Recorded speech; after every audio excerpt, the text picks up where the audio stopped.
She spent all that she had, and she went all of these different positions and all of these different places, and she was none the better. But even it says in the Bible, it says she grew worse. But it says when she heard about Jesus, she came behind him in the press. And fast forwarding through the story, because it was significant, because the law dictated that she wasn't supposed to come near anybody while she was going through that particular issue in her body. In fact, she risked being stoned, risked being killed, but because of her faith, she pressed through the crowd. And in pressing through the crowd, she pressed through all of those other people who were just wanting to be near Jesus. And the disciple, when she touched him, one of the things that she said that was particularly profound to me was that she said, basically, I know that if I should touch the hem of his garment, I shall be made whole. She didn't say I think I'm going to be made whole. It might work. I heard about another sister over in another town where she said to herself, in a nutshell, today is the last day I'm going to deal with this issue. And as she reached out in faith and she touched the hem of his garment, immediately the flow of blood, it stopped. Yes. And his disciples, Jesus said, who touched me? Because he knew somebody touched me. His disciples like, well, Jesus, everybody around you touched you. What do you mean, who touched you? But see, there's a difference. See, sometimes, you can see all these different people reaching out. Reaching out. Are you thinking that they're reaching out? Maybe they said, no. One person who was around me, touching me, reached out in faith. And she would have received her healing. And so here are these people who are drawn to Jesus because they're tired of their condition. They're tired of what it is that they're going through, and they know that Jesus is the answer. Vexed, they're disturbed, they're being tormented by whatever it is, tormented by doubt or unbelief, tormented by these depressing spirits. And when they came unto him, they were healed. And the whole multitude sought to touch him, for the virtue went out of him, and he healed them all. Every last one of them, he was able to heal. In Luke 10 and 17, then the 70 returned with joy, saying, Lord, even the demons are subject to us in your name. And he said to them, I saw Satan fall like lightning from heaven. Behold, I give you the authority to trample on serpents and scorpions, and over all the power of the enemy, and nothing shall by any means hurt you. Nevertheless, do not rejoice in this, that the spirits are subject to you, but rather rejoice because your names are written in heaven. Jesus is so nonchalant in this text. And it's just like what earlier when John, they caused the man with the who had been lame to get up and walk. Jesus, John was like, basically like, why are y'all marveling? This is something that was prophesied. This was something that was given to the body of Christ, and we just operated in it. Why are you marveling? And it says the 70 returned with joy, saying, Lord, even the devils are subject to us through thy name. And Jesus responds, he didn't even respond to that. He's basically like, listen, I saw Satan as lightning fall from heaven. Y'all talking about y'all cast out some things, but I seen Satan as lightning fall from heaven. But he said, behold, I give unto you the power to tread upon serpents and scorpions, and over all the power of the enemy, and nothing, that word nothing is about, nothing shall by any means hurt you. So he said he's given us power over all the enemy, and nothing shall by any means hurt us. And so we're not to be on the run. We're not to be on the defensive and shrinking back and hiding and worried about the results. The results are up to God. It's according to his will. And it says, notwithstanding in this, rejoice not that the spirits are subject unto you. He said, don't rejoice in that. Don't make a big deal about that. He says, but rather rejoice because your names are written in heaven. He said, if you want a reason to rejoice and a reason to make a big deal, rejoice that you have eternal life. And so we're going to go into one last demonstration of one of the gifts of the Spirit, which it talks about faith. And we know that according to God has dealt a measure of faith, to every man. But this particular faith that they're talking about in Corinthians, 1 Corinthians 12, it's talking about faith. It talks about, if you look in the Greek, it talks about extraordinary faith. And we're going to look at the working of miracles in a very familiar text. In fact, one of my favorite texts. And one of the things the Lord would have me to do this morning is just to encourage you with this text, because it is for today. Yes. And so I'm going to read through, and I'm going to start at verse 1. I'm going to go through this. It says, now a certain man was sick, named Lazarus, of Bethany, of the town of Mary, and her sister Martha. It was that Mary which anointed the Lord with ointment, and wiped his feet with her hair, whose brother was sick. Now, that's in the text for an important reason, because the text highlights that this just wasn't some, and a certain woman and a certain man and a certain boy. No, it says that this was that Mary which anointed the Lord with ointment and wiped his feet with her hair, whose brother was sick. In other words, this is somebody that, hey, Lord, I've been going to church, I've been tithing, I've been praying for people, I've been going into the sick and the shop, I've been doing some stuff for you, Lord. So she washed his feet with her hair. This is that Mary. It makes it a point. This is her. It just says this is her. Somebody that has some relationship, like we have relationship with Jesus. Therefore, his sisters sent unto him, saying, Lord, behold, whom thou lovest is sick. Lord, this ain't just anybody that's sick. This ain't just some, some random guy that got out and thinks like that. But this is how we think. Lord, this is me. The one that, washed your hair, washed your feet with my hair.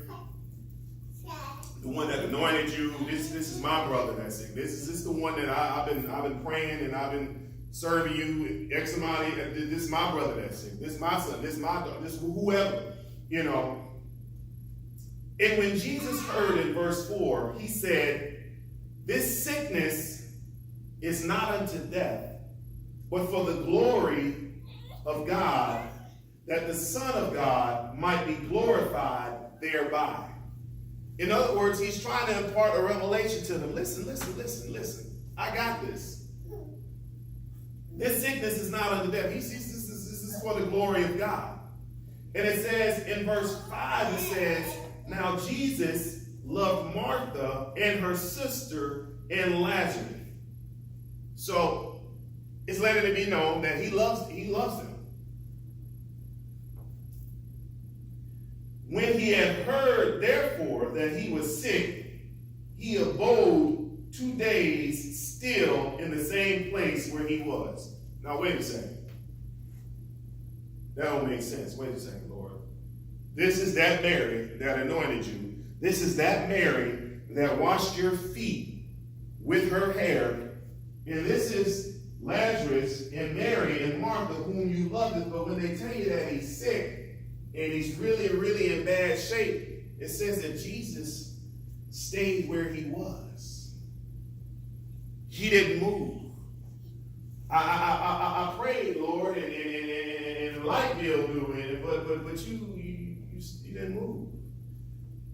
My daughter's going through this and that and the other, and she's going through these particular issues, and she's out with the wrong, but you didn't move.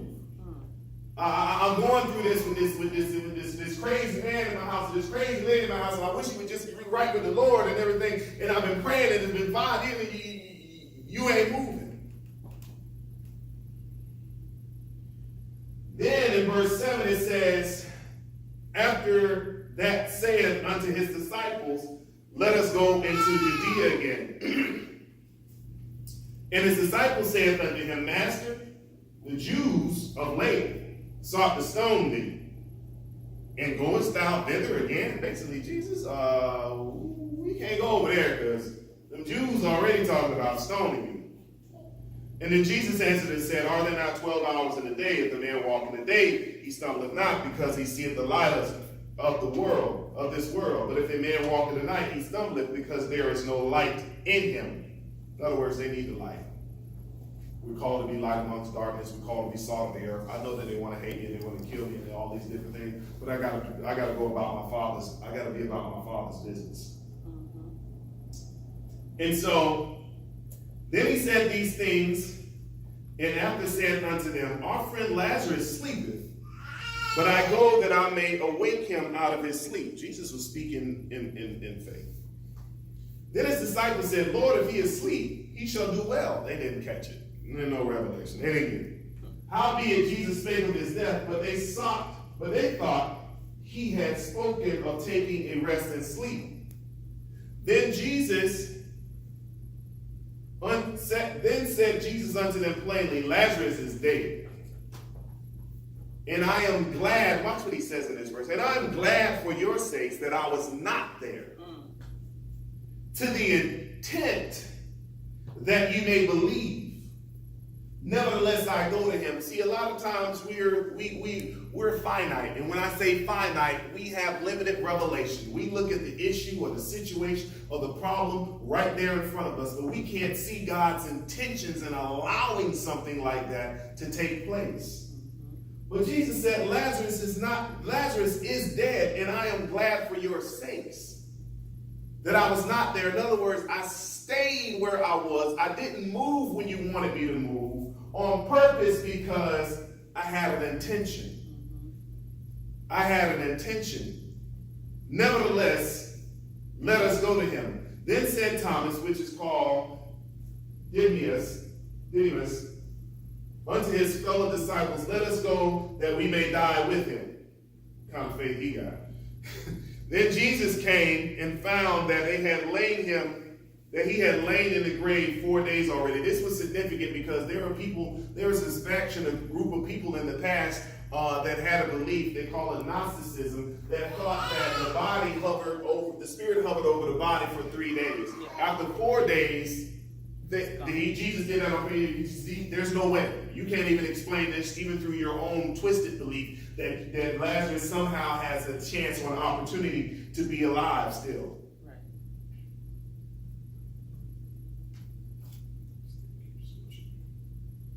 And so,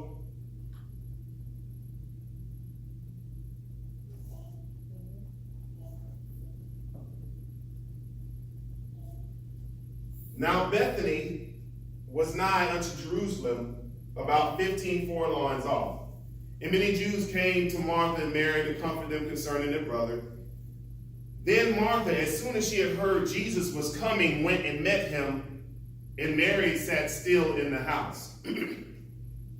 Then Mary said unto Jesus, something very profound, Lord, if thou hadst been here, my brother had not died. How many times has one of us, we've said that? I know I probably have said that sometimes.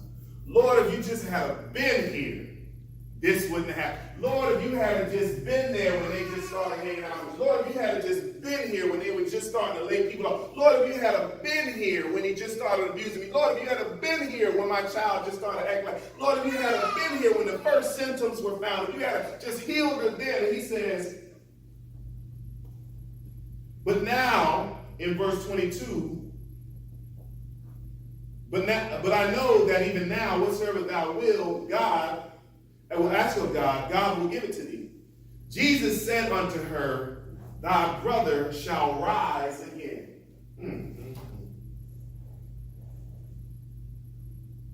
Watch Martha. Martha said unto him, I know that he shall rise again in the resurrection at the last day. Jesus said unto her, I am the resurrection and the life. And he that believeth in me, though he were dead, yet shall he live. And whosoever liveth and believeth in me shall never die. Believest thou this? Yes. He said, I am the resurrection. God the Father said, I am, so many different times. So that I am is fill in the blank. Whatever it is that you need of him. He says, I am. If you need a resurrection, I am. If you're a healer, I am. If you need a breakthrough, I am that breakthrough. If you need provision, I am that provision. If you need a healer, a comforter, I am. All of those things. And she said unto him, Yea, Lord, I believe that thou art the Christ, the Son of God, which should come into the world. And when she had so said, she went on her way and called Mary, her sister, secretly, saying, The Master is come and calleth for thee. As soon as she heard that, she arose quickly and came out to him. She said the same thing. Now Jesus was not yet come down into town, but was in that place where Martha met him. The Jews then, which met her in the house and comforted her, when they saw Mary, she rose up hastily and went out following her, and she goeth out to the grave to weep.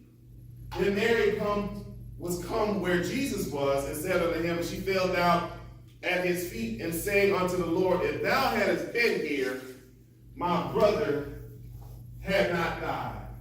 She felt like the Lord had let her down.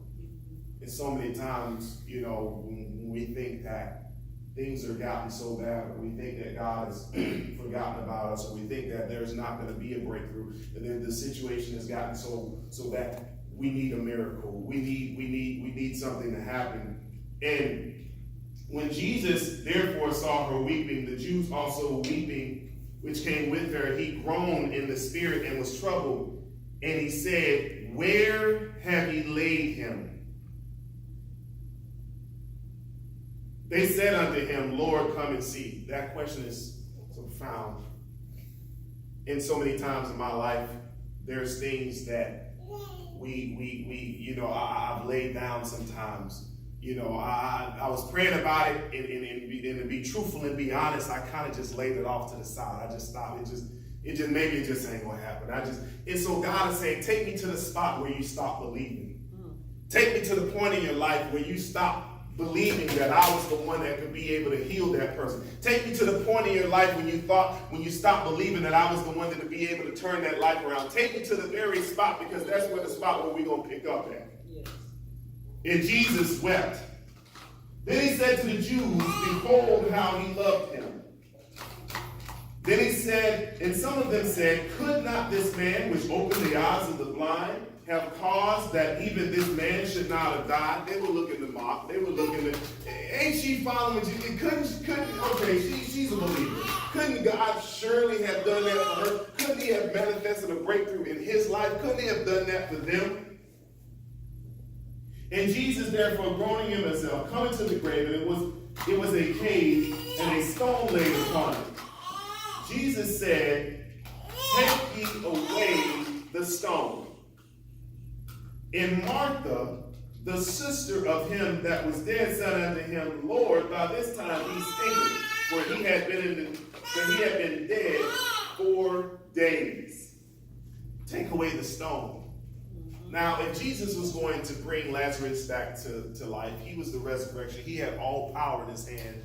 Why would he say, take away the stone? But he had taken away the stone. The stone represents the stoniness of our heart and our belief that God is able to do what it is that he's able to do.